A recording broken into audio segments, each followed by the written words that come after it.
When I got back to the townhouse that evening, I found Jessica in the kitchen attempting to make dinner. Attempting being the key word. There was flour on her suit, something burning on the stove, and a look of frustrated determination on her face. "What are you doing?"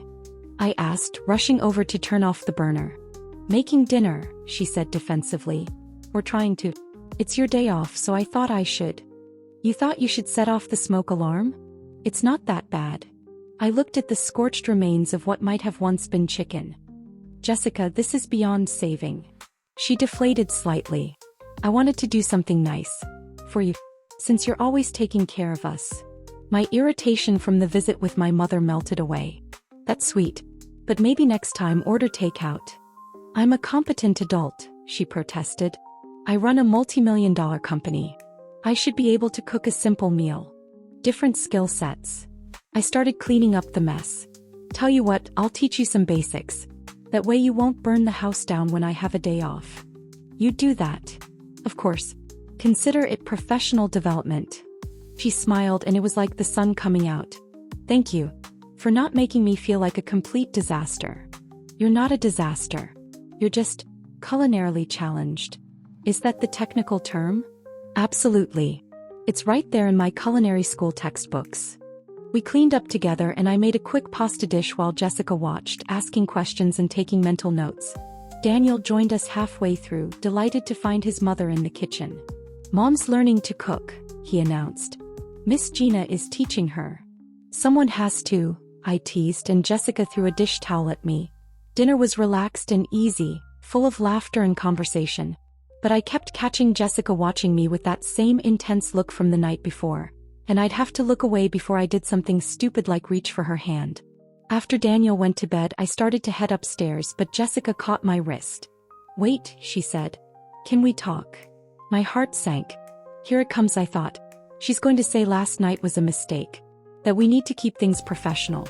That I should probably find another job. "Of course," I said, following her into the living room.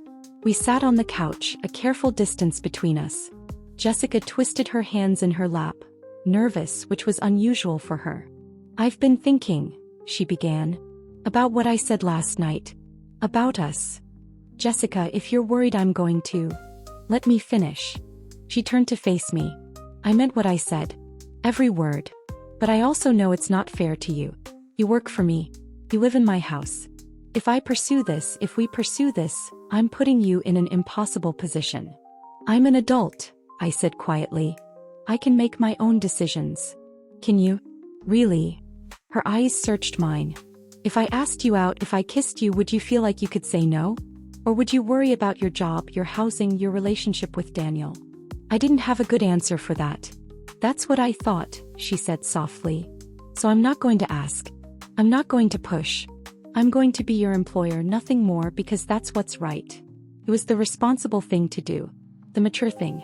So why did it feel like my heart was breaking? I managed. "But," she continued, and her hand found mine, "I want you to know that if circumstances were different, if we'd met some other way, if I wasn't your boss, I would absolutely be pursuing you. Because you're amazing, Gina. You're smart and kind and funny and beautiful, and any woman would be lucky to have you." Tears pricked at my eyes. "Jessica. I needed you to hear that. To know that this isn't about you not being enough. You're more than enough. The situation just isn't right." She squeezed my hand once, then let go, standing up. "Good night. I'll see you in the morning." I watched her walk away and I felt like I was losing something I'd never actually had. The next few weeks were torture. We were both trying so hard to be professional, to maintain appropriate boundaries, but the awareness was always there, simmering beneath the surface. Every time our hands brushed passing a dish. Every time our eyes met across the dinner table. Every time I caught her staring at me when she thought I wasn't looking. I threw myself into my work, trying to focus on Daniel and the household rather than my complicated feelings for his mother. Daniel and I had developed our own routines and inside jokes. He'd started calling me G for short and insisted I was the best cook in the entire world. "Better than restaurant chefs?" I'd asked. "Way better. Restaurant chefs don't make dinosaur-shaped foods." I'd started incorporating dinosaurs into everything. Dinosaur nuggets, dinosaur-shaped sandwiches, even a dinosaur birthday cake when one of his school friends had a party. "You spoil him," Jessica said one evening, watching Daniel devour his stegosaurus-shaped grilled cheese. He deserves to be spoiled, I replied. He's going to expect gourmet meals for the rest of his life now. What am I going to do when he's a teenager and you're... She stopped abruptly. When I'm what? I asked. Nothing. Never mind. But I knew what she'd almost said. When you're gone. When you leave for another job, another life. The thought hung between us, heavy and uncomfortable. That night, after Daniel was asleep, I found Jessica in the garden. She was sitting on a bench, a glass of wine in her hand, staring up at the stars. Hey, I said softly. Mind if I join you? Please. I sat down beside her and we were quiet for a moment. The garden was beautiful at night. Solar lights creating a soft glow, the scent of jasmine and roses in the air. The city sounds distant and muted. I got offered a partnership today, Jessica said suddenly. A major deal with a tech giant. It would mean more money, more visibility, more travel. That's amazing. Congratulations. I turned it down. I looked at her in surprise. Why? Because it would mean being away even more. Missing more of Daniel's childhood. And I've already missed so much. She took a sip of wine. When I started my company, I told myself it was for him. To build something, to create financial security. But somewhere along the way it became about the company itself. About success and prestige and proving I could do it. There's nothing wrong with being ambitious. No, but there's something wrong with sacrificing everything else for that ambition. He turned to me. You've shown me that. The way you are with Daniel. Present, engaged, genuinely interested in his world. That's what he needs. What he deserves. He has that with you too, I said. You're an incredible mother, Jessica. He knows you love him. You have reached this point. Please subscribe for more. Thank you. Because you make it possible. You hold everything together so I can work. But I'm tired of working so much. I'm tired of missing bedtimes and school plays and lazy Sunday mornings. So what are you going to do? Cut back. Delegate more. Actually use the team I've built instead of trying to control everything myself. She smiled ruefully. It's harder than it sounds. Letting go of control. I've noticed, I said gently, and she laughed. Am I that transparent? Only to people who pay attention. Her eyes met mine and the air shifted again, that familiar charge building between us. You pay attention to me. I do, I admitted. Maybe more than I should. Gina. I know we can't. I know all the reasons why. But sitting here with you, it's hard to remember them. Jessica set down her wine glass with a shaky hand. We should go inside. Should we? Yes. Because if we stay out here, I'm going to do something we'll both regret. Would we regret it? I asked softly. Really? I don't know, she whispered. And that's what scares me.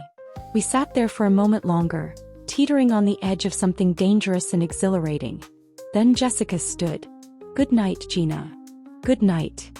I watched her walk away and I wondered how much longer we could keep doing this, pretending we didn't want what we couldn't have. The shift came on a rainy Thursday afternoon in early July. I'd picked up Daniel from his last day of school, and we'd spent the afternoon baking cookies to celebrate the start of summer vacation. He was covered in flour and chocolate chips, laughing as he tried to sneak more cookie dough when he thought I wasn't looking. Daniel James Whitmore, I said in my most serious voice. Are you eating raw dough again? No, he said, his chocolate-smeared mouth betraying the lie. You know what happens when little boys eat too much cookie dough? What? They turn into cookies themselves. His eyes went wide. Really? Absolutely. I saw it happen once. This kid ate so much dough he turned into a giant chocolate chip cookie. They had to butter him up and put him in the oven. Miss Gina, that's not true. Are you sure? I advanced on him with wiggling fingers. Because you're looking a little cookie-ish to me. He shrieked with laughter as I tickled him, both of us ending up on the kitchen floor in a giggling heap. That's how Jessica found us when she came home early. Me with flour in my hair, Daniel practically in my lap. Both of us laughing so hard we couldn't breathe. What on earth? She said, but she was smiling. Mom, Miss Gina says I'm turning into a cookie. Is that so? Jessica set down her briefcase, her eyes soft as she looked at us. Well, you do look pretty delicious. Mom. I helped Daniel up, trying to brush flour off both of us. Sorry about the mess. We got a little carried away with celebrating. Don't apologize. This is... Jessica's voice caught slightly. This is exactly what he should be doing. Being a kid. Being happy. Something in her tone made me look at her more carefully. Her eyes were bright, almost teary. Jessica? Are you okay? I'm fine. I'm going to change. Daniel, why don't you get cleaned up before dinner? Okay. He raced off, leaving flowery footprints across the pristine floors. Jessica started to follow, then paused. Thank you, Gina. For making him so happy. Before I could respond, she was gone. Dinner was quiet. Jessica seemed distant, lost in thought, barely touching her food. Daniel chattered away about his summer vacation plans, oblivious to his mother's mood, but I noticed. After I'd put Daniel to bed, complete with 2 stories, a glass of water, and a lengthy discussion about whether pterodactyls were actually dinosaurs, I found Jessica in her office again, but this time she wasn't working. She was just sitting in the dark, staring out the window. Hey, I said softly. Talk to me. What's wrong? Nothing's wrong. Everything's right, actually. That's the problem. I came into the room, closing the door behind me. I don't understand. Seeing you with Daniel today. Seeing how happy he is, how much he loves you. She turned to face me, and in the dim light from the window, I could see tears on her cheeks. It made me realize something. What? That I can't do this anymore. Can't keep pretending that what I feel for you is just professional appreciation or friendship or whatever lie I've been telling myself. My heart started pounding. Jessica. I'm falling for you, Gina. Maybe I've already fallen. And I know it's wrong, I know it's complicated, but I can't stop it. I crossed the room before I could think better of it, kneeling in front of her chair. Then don't stop it. It's not that simple. Yes, it is. I took her hands in mine. Jessica, I'm falling for you too. I have been since the moment I met you. And I'm tired of fighting it. But your job is something we can figure out. Maybe I need to find a different position. Maybe we need to adjust our arrangement. But Jessica, we can't keep torturing ourselves like this. What about Daniel? Her voice was anguished. If this doesn't work out, if we try and fail, he'll lose you. And he's already lost so much. Then we don't fail, I said fiercely. We make it work. Because I love that little boy and I'm not going anywhere. You love him. Of course I do. How could I not? I reached up, cupping her face, wiping away her tears with my thumb. And I'm falling in love with his mother too. Jessica's breath hitched. You can't just say things like that. Why not? It's true. Because it makes it harder to remember all the reasons we shouldn't. I kissed her. I'd meant it to be gentle, tentative, giving her a chance to pull away. But the moment our lips touched, something broke open between us. Jessica made a small sound and pulled me closer, her hands tangling in my hair, kissing me back with months of pent-up longing. She tasted like the wine she'd had with dinner, like possibility and risk and everything I'd been trying not to want. Her lips were soft and demanding at once, and when her tongue swept against mine, I felt it all the way to my toes. We broke apart, both breathing hard.